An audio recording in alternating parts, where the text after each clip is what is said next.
지난 주일 동안 차례대로 말씀을 전했죠. 안정과 혁신 사이에서 민수기 26장 51절 말씀으로 전했고요. 그리고 지난주 두 번째는 하나와 부흥 사이에서 사도행전 2장 41절 말씀으로 전했어요. 애당초는 이런 계획이 아니었거든요. 그런데 그분의 인도하심은 또 사이 시리즈로 낯선 길을 또 걷게 하시네요. 사이 뭐 영어로 하면 between, 중간에 사이에 뭔가 끼어 있다는 거죠. 애매하다는 겁니다. 물론 이 둘 사이의 지점 자체는 분명하기 때문에 언뜻 보면 명확해 보이지만 사실 우리 삶이라는 게 애매할 때가 많거든요. 들여다보면은 혼란스러울 때가 참 많아요.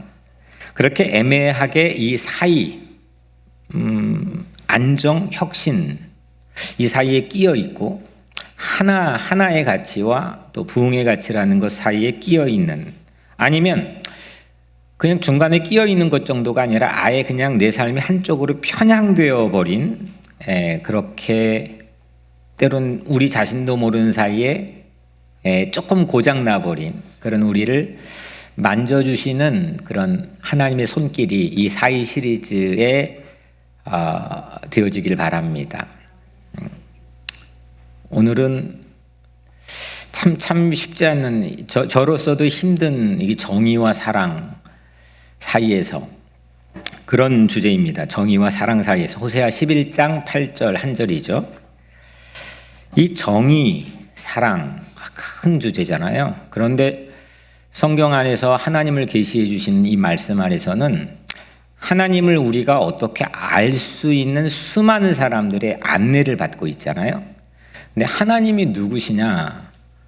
성경이 계시해 주시는 안내에 따르면 큰 두 개의 수레바퀴, 뭐 굳이 그렇게 표현해도 될지 모르겠지만 하나님의 거울, 하나님 비춰진 하나님의 성품, 그게 정의와 사랑입니다. 이건 제 말이 아니고 지난 2000년 기독교 역사에서 모두가 거의 합의한 정의와 사랑. 우리는 이 정의와 사랑, 하나님의 성품을 나타내는 양대 기둥 사이에서 정의와 사랑이 채워지지 못해서 때로는 아파하고, 우리가 아파하고 또 상처를 받기도 하고, 또 우리가 인식하지 못하는 사이에 이 정의와 사랑 사이에서 누군가를 아프게 하며 살기도 합니다. 어느 쪽이든 우리 삶이라는 게 이제 그런 연약함을 내포하고 있다고 저는 생각을 합니다. 이걸 두 개를 조금 멋있게 좀 조화시켜 표현해 보자면 정의에 충실한 사랑, 또 거꾸로 사랑이 가득한 정의, 뭐 굳이 요즘 표현으로 하자면 따뜻한 정의, 이게 과연 가능할까요? 뭐 저로서는 말씀을 준비하며 스스로 성찰하고 들여다보면서 이게 과연 내 안에서 이렇게 목회하고 이렇게 사역하는 게 과연 가능할까? 또 우리 어떤 인간의 어떤 각자 삶의 안에서 사랑과 정의가 같이 균형을 이루면서 함께 공존하는 게 가능할까? 대부분의 아주 오래된 학자들은 상충되고 상당히 실제적인 현실에서는 배타적이고 같이 공존하기가 매우 어려운 그런 두 가지 주제로 이야기를 하기도 합니다. 지난주 저는 누군가 한마디로 참 마음이 아팠던 순간이 있었어요. 이런 내용입니다. 그걸 그대로 워딩으로 옮기진 않겠지만 이런 겁니다. 뭐 100년 전 일 따위로 무릎 꿇어야 할 필요 있겠나?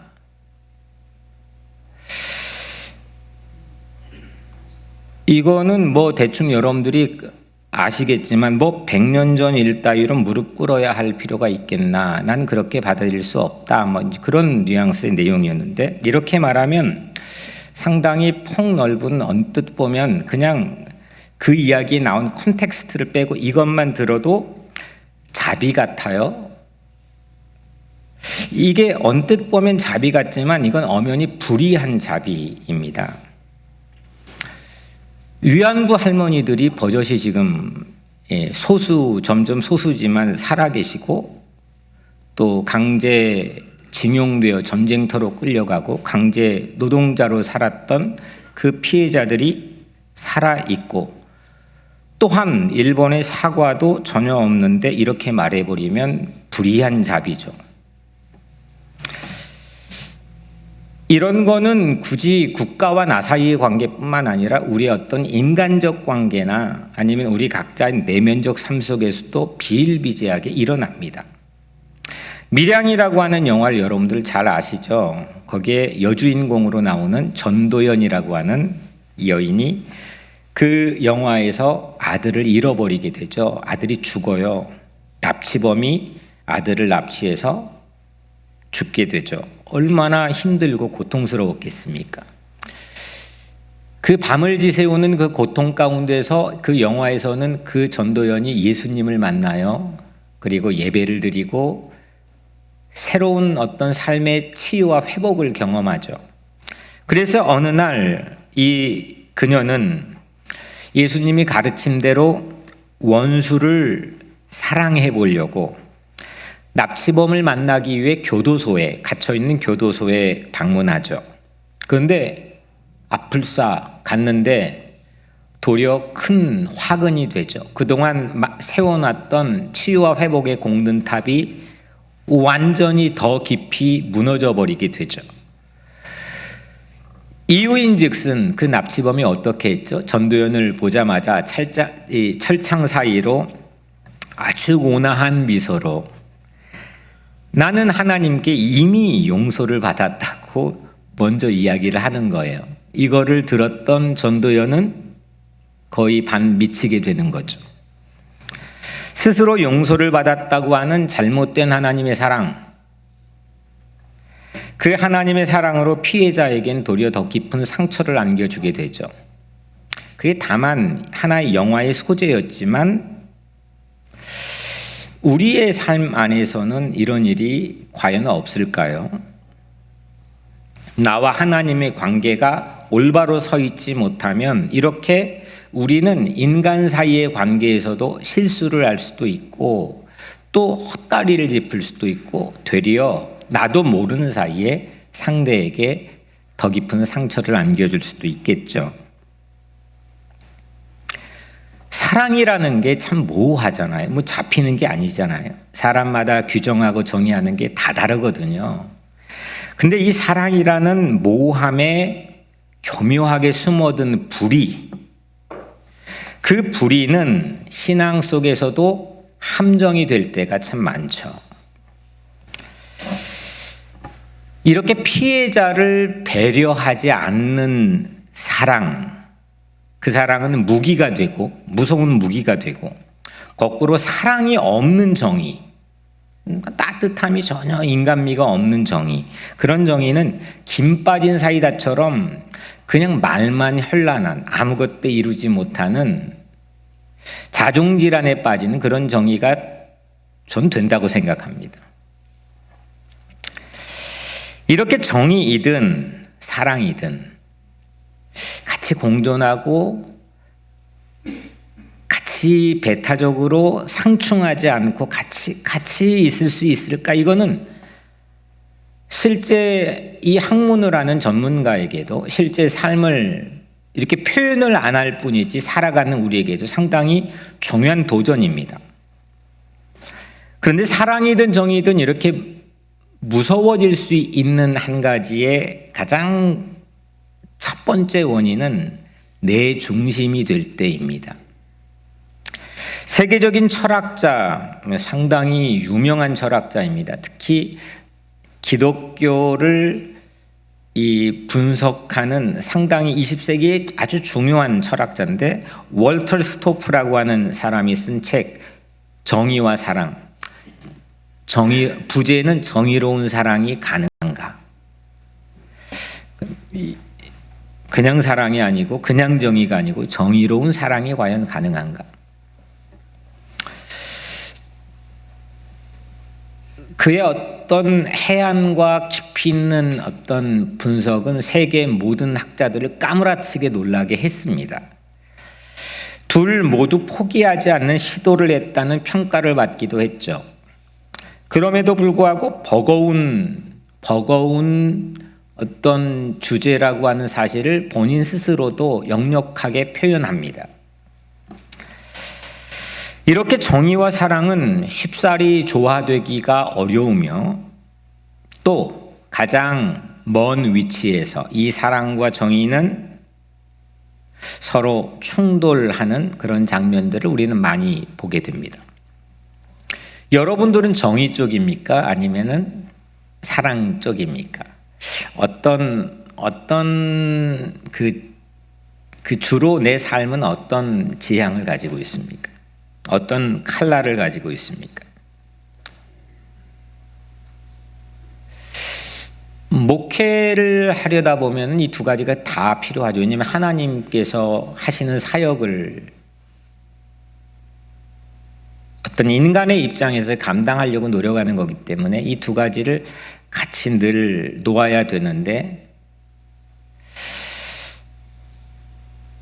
불의 앞에서 용기 있고 또 불의로 인해서 피해받는 약자들 편에 서려는 그런 정의로운 삶, 또한 원리 원칙과 시시비비를 가리다가 사람을 놓쳐버리고 진짜 어떤 삶의 본질인 사랑을 채워 추구하려고 하는 그런 목회, 이거는 제게도 큰 도전이고 실제 벽에 부딪힐 때도 많고, 여튼 그렇습니다. 여러분들은 어느 쪽입니까? 그런데 보편적으로 그냥 그런 추세를 보면, 내가 만약 억울하면 사람들은 정의를 택하기가 용이합니다.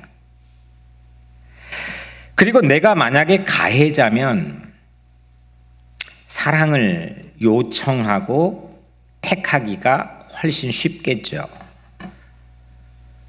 그런데 정의와 사랑은 나의 손익계산서에서 출발하지 않고 내 입장에서, 내 기준에서 생각하지 않고 타인의 입장에 설 때, 그 정의와 사랑은 참된 빛을 우리에게 비춰주는 것 같습니다. 오늘 말씀의 제목 정의와 사랑 사이에서, 그 비투인에서 여러분은 어떻게 사십니까? 먼저 첫 번째 정의입니다. 성서에서 정의라고 하는 단어는 다양한 단어로 표현이 되기 때문에 뭘 딱히 이렇게 하기가 쉽지 않지만, 대략적으로 또 이 성경의 번역본에 따라 너무 다양하기 때문에 정확한 계산을 하기는 쉽지 않지만 대략 무려 460여 번에 나옵니다. 정의라고 하는 단어가 성경에 460번. 그 중에 딱 하나만 꼽아서 소개하자면 신명기 16장 20절에 너는 마땅히 정의만을 따르라. Follow justice. 그러니까 정의만을 따르라. 이거 하나님의 명령입니다. 하나님은 이처럼 정의를 상당히 중요하게 생각합니다. 매우 중요하게 하나님은 여기십니다. 그래서 그러면 어떤 행동을 정의로우신 하나님은 어떤 행동을 하시느냐? 심판을 합니다. 하나님은 심판을 약속하기도 하시지만 심판을 행하시는 분이십니다. 심판은 물론 악을 소멸시키고 악의 기세등등함을 수그러지게 만드는 그런 표면적인 목적도 있겠지만 더 근원적인 심판의 이유는 억울한 약자를 보호하는 거죠. 그리고 선이 이기게 만드시는 거죠. 이게 하나님의 심판의 최종 목적입니다. 그래서 우리가 악한 편, 그러니까 악한 무리에 속해 그럴 때 있잖아요. 내가 어떻게 늘 선에 속하겠습니까? 악한 편에 있으면 그럼 하나님의 심판이 좀 어떻게 느껴질까요? 무섭죠. 그렇지 않나요? 여러분 늘 선에 속하니까 별로 안 무서울 것 같은데 상당히 중요한 기능으로 작용합니다. 성소 안에서 하나님께서 무섭게 하는 기능이 반드시 있습니다. 그래서 하나님의 정의가 무서운 겁니다.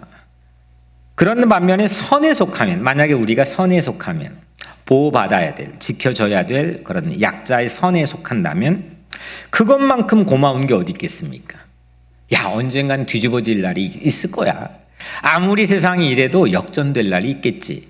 그런 소망이 지난 200년 동안 흑인들이 사람 취급 자체를 못 받았던 삶에서도 다 흑인들 영가를 찬양을 부르면서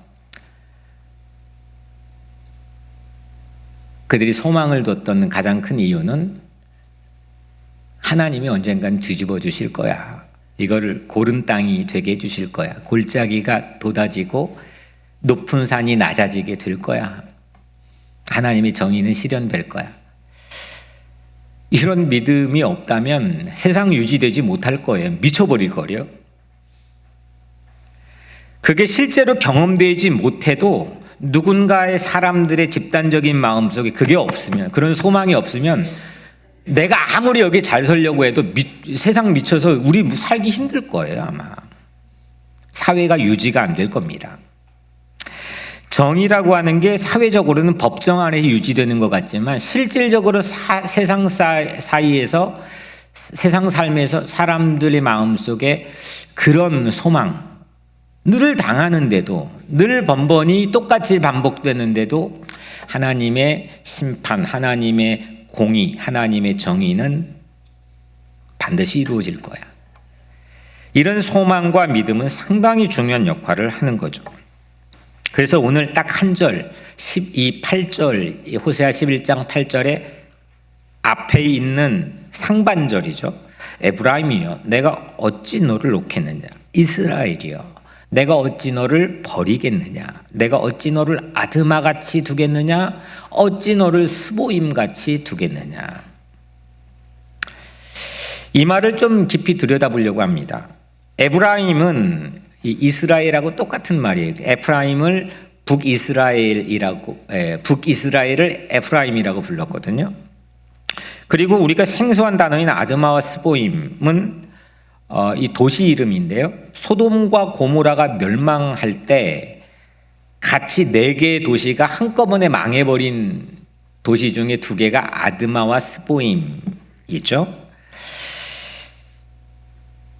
그러니까 이런 겁니다. 에브라임이 내가 어찌 너를 놓겠느냐. 이스라엘은 내가 어찌 너를 내가 어찌 너를 아드마같이 두겠느냐. 어찌 스보임같이 너를 두겠느냐. 이 말씀은 이런 거죠. 버릴 수 있어요, 없어요? 없다는 거죠. 이 망한 도시들처럼 단념할 수 없다, 포기할 수 없다, 버릴 수 없다는 하나님의 어떤 결심이신 거죠. 근데 이렇게 우리는 바로 여러분들 대답하시는 것처럼 충분히 하나님의 의중을 우리가 간파하고 알 수 있겠지만 이 말씀 안에는 하나님의 깊은 고심이 엿보입니다. 그렇지 않나요? 하나님의 고심. 그러니까 버리지 않겠지만, 버릴 수 없지만 실제 상황은 어떻다는 거예요? 버릴 수밖에 없는 상황이라는 걸 전제하는 거 아닙니까? 그러니까 하나님은 버리는 것과 버릴 수밖에 없는 것과 버리지 못하는 것 사이에서 서 계신 거죠. 어찌 너를 놓겠느냐. 놓겠느냐의 영어 성경에는 give up입니다. give up. 포기하다. 포기하지 않겠지만, 포기 못하지만 포기할 수밖에 없던 상황이 있다는 거죠. 어찌 버리겠느냐, 핸드오버. 이거 어찌 그냥 넘겨주겠느냐, 단념하겠느냐, 방치하겠느냐, 어찌 그냥 모른 척 유기하겠느냐, 네 할 대로 해봐라. 이거 무서운 말이거든요. 유기거든요. 로마서 1장에 하나님께서 스스로 그냥 내어 버려 두심으로 했습니다. 하나님의 유기가 그것만큼 무서운 심판이 어디 있습니까? 너 알아서 해, 이건.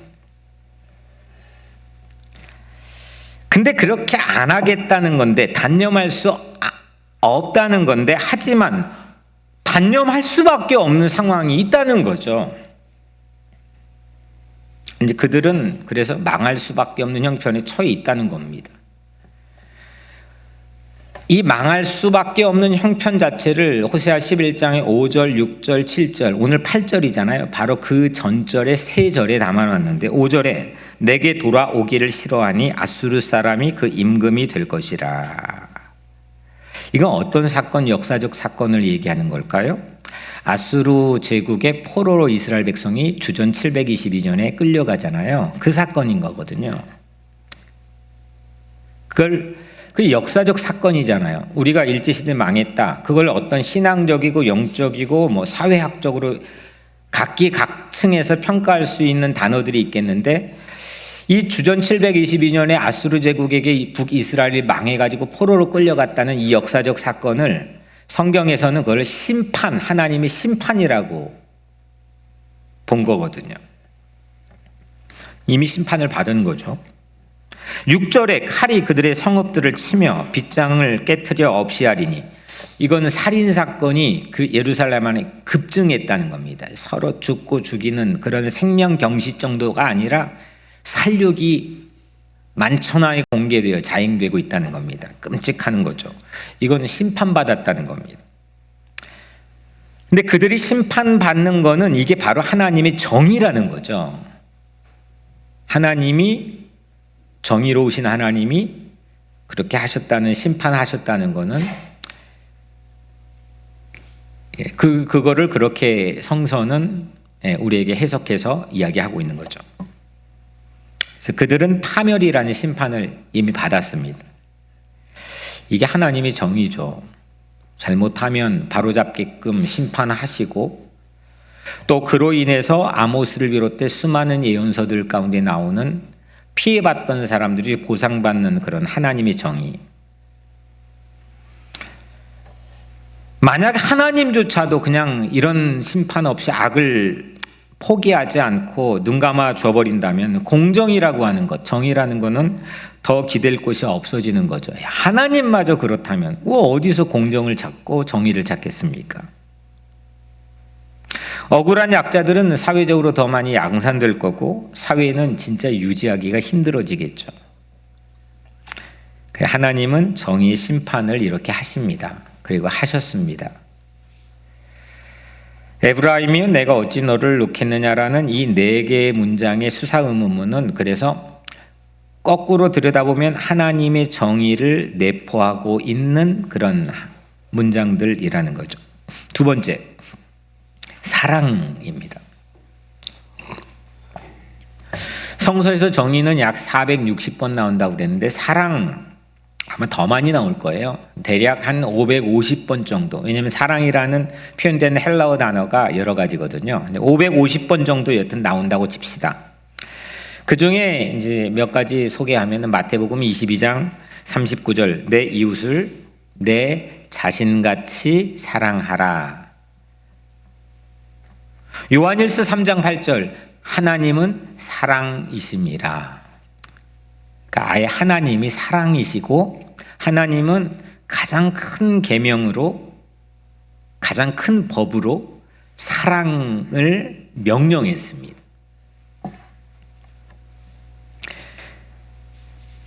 이 사랑 때문에 난관에, 우리 입장에서 난관에 부딪힙니다. 하나님이 심판을 하셨는데 이대로 그냥 손을 못 놓으시는 거예요. 놓겠다 했는데 놓을 수 어찌 내가 놓겠느냐 하는 겁니다. 에브라임이 내가 어찌 너를 놓겠느냐, 이스라엘 내가 어찌 너를 버리겠느냐, 내가 어찌 너를 아드마같이 놓겠느냐, 어찌 너를 스보임같이 두겠느냐. 그래서 이 8절 안에는 정의도 있고 사랑도 있는 겁니다. 이 문장을 그냥 하나님이시니까 뭐 어렵겠어 라고 할 수 있겠지만, 우리가 하나님 마음에 감정이입해 충분히 하는 게 하나님의 뜻을 따라 사는 거 아닙니까? 하나님 마음에 한번 들어가서, 그 어려운 일이겠지만 생각해 본다면 이건 결코 그냥 지나가 버릴 쉬운 그런 문장들이 아니라는 겁니다. 왜 하나님이 이 사이, 비트윈, 이 정의와 사랑 사이에서 고심하면서 갈팡질팡, 때로는 하나님인데 그렇게 하시는 것처럼 그렇게 보일까요?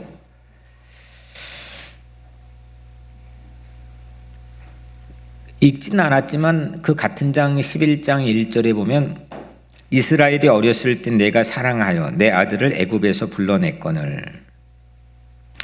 이스라엘 백성이 하나님에겐 어떤 존재예요? 아들. 애굽에서 불러냈다는 건 출애굽을 말하는 거잖아요. 출애굽의 어떤 역사적 사건을 말하는 건데,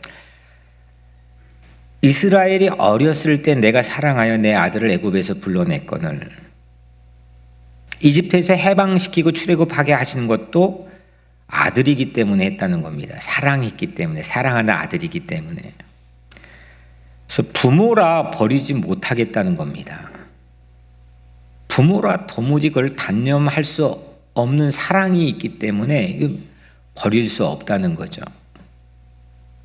3절에 보면, 내가 에브라임에게 걸음을 가르치고 내 팔로 안았음에도 내가 그들을 고치는 줄을 그들은 알지 못하였도다.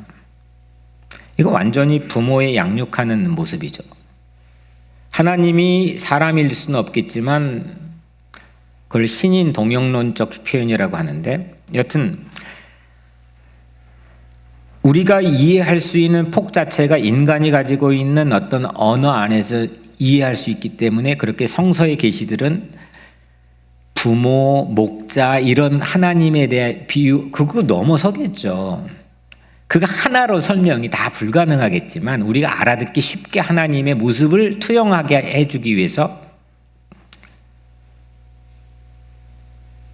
부모죠. 양육하는, 걸음을 가르치고 팔로 안아주고 고쳐주는데 그걸 알지 못하고. 4절에 보면, 내가 사람의 줄, 곧 사랑의 줄로 그들을 이끌었고.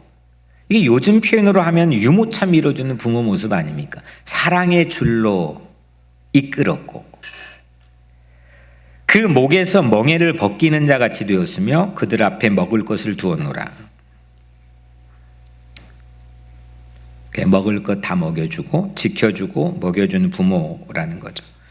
자녀이기 때문에 하나님 버릴 수 없다는 겁니다. 저는 11장, 호세아 11장 가지고 석사 논문 썼고, 박사도 이 11장 1절부터 11절만 가지고, 그러니까 제가 이 11장 1절에 11절만 가지고 몇 년을 공부한 거, 논문 작업만 8년 정도를 했을 겁니다. 근데 오늘은 그거와는 좀 핀트가 다른 거지만, 여튼 아버지이기 때문에 못 버린다는 겁니다. 사랑이라는 거죠. 이게 사랑인 거죠. 심판받아서 마땅한 자녀에게 그게 공의인데, 하나님께서는 그 사이에서 머뭇거리셨던 것처럼 그렇게 말씀을 우리에게 하시고 계시죠. 에브라임이여 내가 어찌 너를 놓겠느냐, 이스라엘이여 내가 너를 어찌 버리겠느냐, 내가 어찌 너를 아드마같이 놓겠느냐, 어찌 너를 스보임같이 두겠느냐. 단념이 안 되는 사랑인 거죠.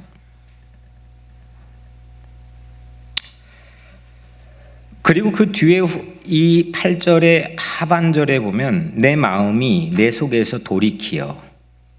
내 마음은 뭡니까? 이건 망하게 해야 공의를 세우고, 단념해야 내가 하나님의 하나님됨 이 정의를 세울 텐데 그 마음이 내 속에서 돌이키어, 그러니까 하나님의 마음이 내 속에서 바꿨다는 겁니다. 방향을. 하나님이신데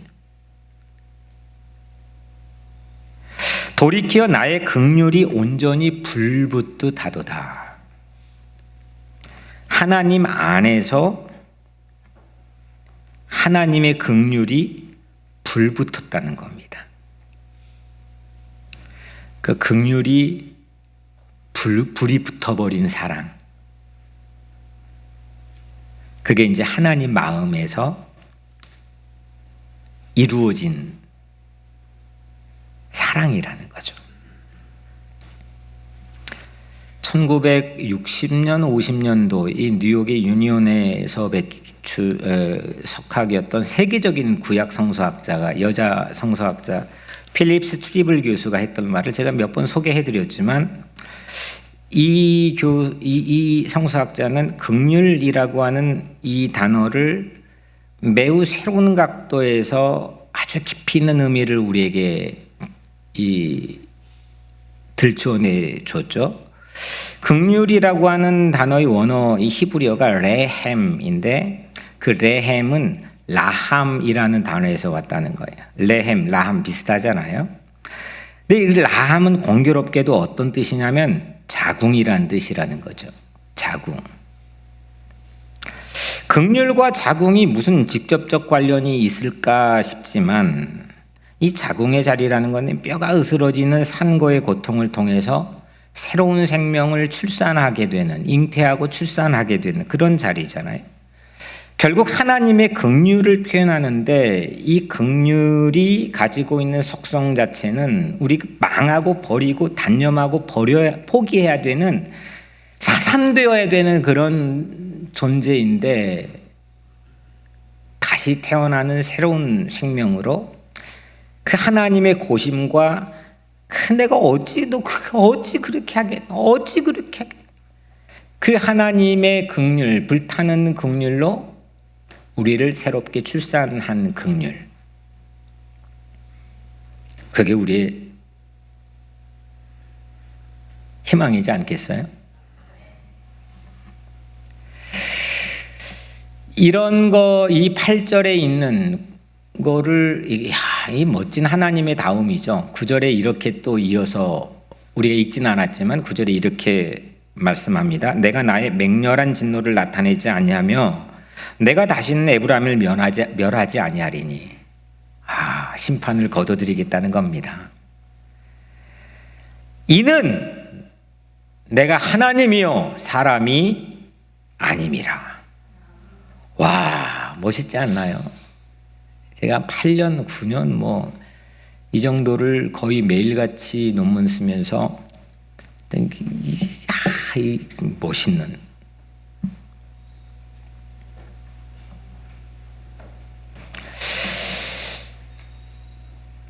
도저히 버릴 수 없는 까닭은 하나님이시고 사람이 아니기 때문이라는 거죠. 우리는 정의롭게 정의로운 위치에서 산다고 해도 매너리즘에 빠지고 내 편향적인 정의일 때가 있고, 사랑한다고 하는데 서두에 언급한 것처럼 불의한 자비와 사랑을 이야기를 내 편향적으로 할 때가 참 많거든요. 하나님은 사람이 아니시기 때문에 이 정의와 사랑 사이에서 우리를 살리기 위해, 자녀된 우리를 살리기 위해 불타는 긍휼을 가지고 자신의 마음속에 마땅히 있어야 될 방향을 돌이켜 가지고 우리를 사랑한다는 거죠.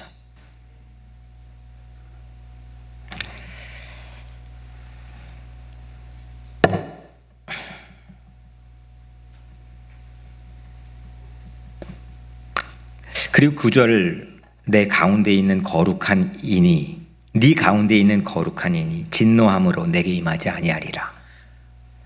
하나님은 이미 내렸던 심판을 거두시겠다는 거죠. 그 못난 자녀를 버리지 못하고 다시 거두시는 사랑, 위대한 사랑, 끝없는 사랑, 한량 없는 사랑, 그 사랑이 하나님이신 거죠. 그리고 그 사랑으로 우리는 구원받게 되는 거죠. 하나님의 정의와 사랑, 이 양쪽에 있는 수레바퀴, 정의의 수레바퀴, 사랑의 수레바퀴가 한쪽이 조금만 커도요, 같이 밀었는데 엉뚱한 곳으로 가거든요. 한쪽으로만. 우리 각자의 삶이 그렇다니까요. 한쪽으로만 가요. 근데 하나님께서는 동일한 균형을 맞춘 똑같은 크기의 사람이 아니시기 때문에 이 사랑과 정의 수레바퀴를 이루면서 그 수레가, 역사의 수레가 앞으로 나가게 하시는 유일한 분이심을 저는 믿어요. 그게 제 마음속의 희망이죠. 하나님을 믿고 있는 그런 정의와 사랑의 하나님을 믿고 있는 우리는, 그럼 과연 여러분들은 그 정의와 사랑 사이에서, 비트윈에서 어떻게 살고 있나요? 제가 서울의 서초동의 소년법정에서 실제 있던 실화 이야기를 하나 들려주려고 합니다. 오토바이를 훔쳐가지고 달아난 혐의로 구속된 16살 소녀의 재판이 열렸어요. 이 소녀의 홀어머니가 방청석에 불편하는 몸을 이끌고 앉아 있어요. 이 소녀는 불과 채 1년이 되지 않는 기간에 전과 14범이 되었어요. 마땅히 무거운 보호 처분을 예상할 수밖에 없고, 이 소녀는 무거운 보호 처분을 예상한 듯 어깨를 잔뜩 움츠리고 있었죠. 판사가 소녀를 향해 판결을 내려요. 일어나요. 그리고 나를 따라 힘차게 외쳐봐요. 그리고 이렇게 외쳤습니다. 판사가 먼저. 나는 이 세상에서 가장 멋있게 생겼다. 소녀가 당황한 듯 나는 세상에서 말을 잘 잇지 못했어요. 또 이어서 나는 이 세상에 두려울 게 없다. 이 소녀가 따라했어요. 나는 이 세상에 두려울 게 없다. 나는 무엇이든 할 수 있다. 소녀가 또 따라했어요. 나는 무엇이든 할 수 있다. 소녀도 점점 크게 따라했어요. 그리고 이 부장판사는 세상에는 이렇게 외쳤어요. 세상에는 나 혼자가 아니다. 이때 소녀는 참았던 눈물을 터뜨리고 말았어요. 부장판사가 방청객을 향해 말을 이었습니다. 이 소녀는 작년 초까지 어려운 가정 환경에서도 반에서 상위권 성적을 유지하였고 장래 간호사를 꿈꾸던 발랄한 학생이었습니다. 그러나 이 소녀가 귀가하던 길에 학생들에게 집단 폭행을 당했습니다. 이 소녀는 후유증으로 병원 치료를 받았고 그 충격으로 홀어머니는 신체 일부가 마비가 되어 저 자리에 앉아 있습니다. 이후 소녀는 학교를 겉돌기 시작했고 비행 청소년들과 어울려 급기야 범행을 저질렀죠. 이 부장판사가 말을 이었습니다. 소녀는 오늘 가해자로 재판장에 왔습니다. 그러나 이렇게 삶이 망가진 소녀에게 누가 가해자라고 말할 수 있겠습니까? 아이의 잘못에 책임이 있다면 여기 저와 여러분 그리고 우리 자신들 아니겠습니까? 이 소녀가 세상에 긍정적으로 살아가게 하는 유일한 방법은 잃어버린 자존심을 우리가 다시 찾아주는 것입니다. 눈시울이 붉게 붉어진 판사는 눈물로 범벅이 된 소녀를 법대 앞으로 불러 세워서 물었습니다. 세상에서 누가 제일 중요할까? 바로 너야. 이 세상에서 네가 주인공이야. 이 사실 하나만 잊지 말거라. 그리고는 두 손을 쭉 뻗어서 이 부장판사는 소녀의 차가운 손을 잡아주었습니다. 그리고 이렇게 말했습니다. 마음 같아서는 꼭 안아주고 싶지만 너와 나 사이에는 법대가 가로막혀 이 정도밖에 할 수 없어. 미안하구나. 판사는 이례적으로 아무 처분도 내리지 않는 불처분 결정을 그날 내렸습니다.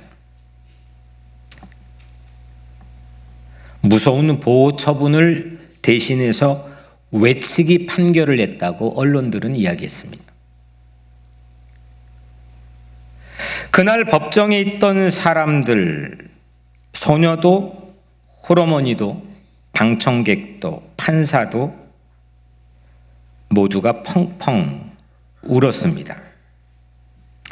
이 재판은 서울가정법원의 김귀옥 부장판사가 내렸던 실제 있었던 실화입니다. 사랑이 가득한 정의, 사랑이 정의하고 같이 사랑이 가득한 정의, 또 거꾸로 정의로운 사랑. 물론 우리는 완벽할 수는 없겠지만 근접해가며 살아가는 한 삶의 단면을 그 법정에선 세상에 보여줬습니다. 내 입장에서만 술술 생각하지 않고 익숙해지면 쉬워지거든요. 판사든 목사든 여러분들이 아는 삶의 위치건 선생님이건 뭐든 익숙해지면 술술 쉬워지거든요. 그렇게 생각하지 않고 타인의 자리에 설 때, 그렇게 그 자리에서 생각을 꺼낼 때, 심지어는 그 사람이 죄인일지라도 그 죄인의 자리에 나도 설 수 있다는 마음으로, 이 김귀옥 부장판사는 가해자는 이 소녀가 아니라 나이고 우리이지 않겠습니까? 그 자리에 선 거죠. 그렇게 타인을 배려할 때 정의로운 사랑은 근접해지지 않겠습니까? 늘 나를 어떻게 대우해 주나, 나는 어떻게 다루어지나, 그걸로 우쭐했다가 그걸로 망해버렸다가 그걸로 상처받았다가 춤을 추다가 난리 부르스를 치는 그런 인생에서 탈피하여 타인의 자리에 서고 고심하고, 우리가 믿고 있는 하나님 정의와 사랑의 수레의 양바퀴를 굴러가게 역사를, 우리의 각자의 삶을 진보하고 앞으로 나가게 하시는 하나님을 믿는다면 그 타인의 입장에서 정의로운 사랑을 하나씩 하나씩 채워가는 것, 그게 참다운 신앙의 삶 아니겠습니까? 우리는 말씀 안에서 하나님도 이스라엘을 도무지 버릴 수 없겠다, 포기할 수 없겠다고 하셨는데, 그러면 하나님은 정의를 포기하신 걸까요?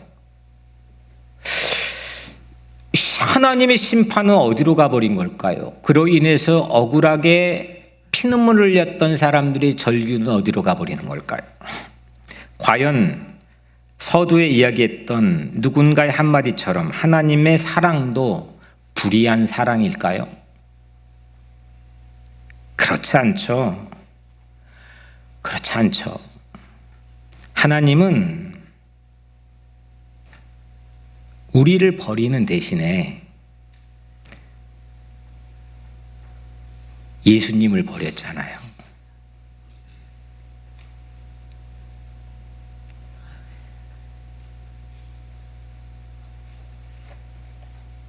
예수님을 버림으로 하나님의 정의를 세우셨잖아요. 예수님 자신이 버려지는 십자가 위에서 이렇게 외치셨잖아요. 나의 하나님, 나의 하나님, 어찌하여 나를 버리시나이까? 오늘 읽은 호세아의 11장 8절에 4차례 반복된 하나님의 어찌 내가 너를, 어찌 너를 그 어찌를 위해서 예수님의 어찌하여 나를 버리시나이까? 예수님의 어찌가 하나님에게 필요했던 거죠. 우리를 버리지 않으시려고 예수님을 버리신 그분의 정의와 사랑.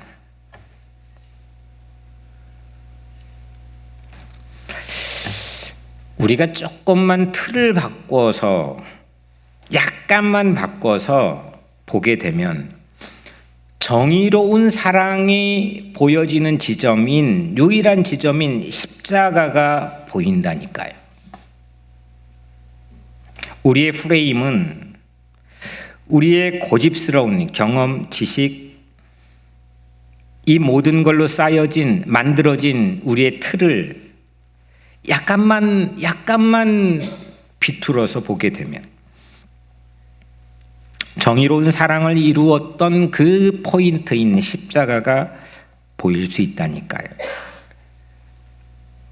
그 틀은 내 중심으로만 사는 거에서 타인을 배려하는 마음의 틀인 거죠. 하나님처럼. 그것이 예수 그리스도의 대속으로 우리를 버리지 않게 되었던 하나님의 사랑과 정의의 틀 아니겠습니까? 사랑하는 여러분, 정의로운 세상을 위해서, 사랑하는 삶을 위해서 하나님을 바라봅시다. 하나님께서 예수를 통해 주신 이 틀로 우리의 낡은 틀을 교체합시다. 정의와 사랑 사이에서 우리는 정의로운 사랑을, 사랑 가득한 정의를 실천할 수 있는 하늘의 힘과 하늘의 지혜를 얻게 되시기를 주의 이름으로 간절히 축원합니다. 기도하겠습니다. 한 주간 되시기를 주님의 이름으로 간절히 축복합니다. 기도하겠습니다.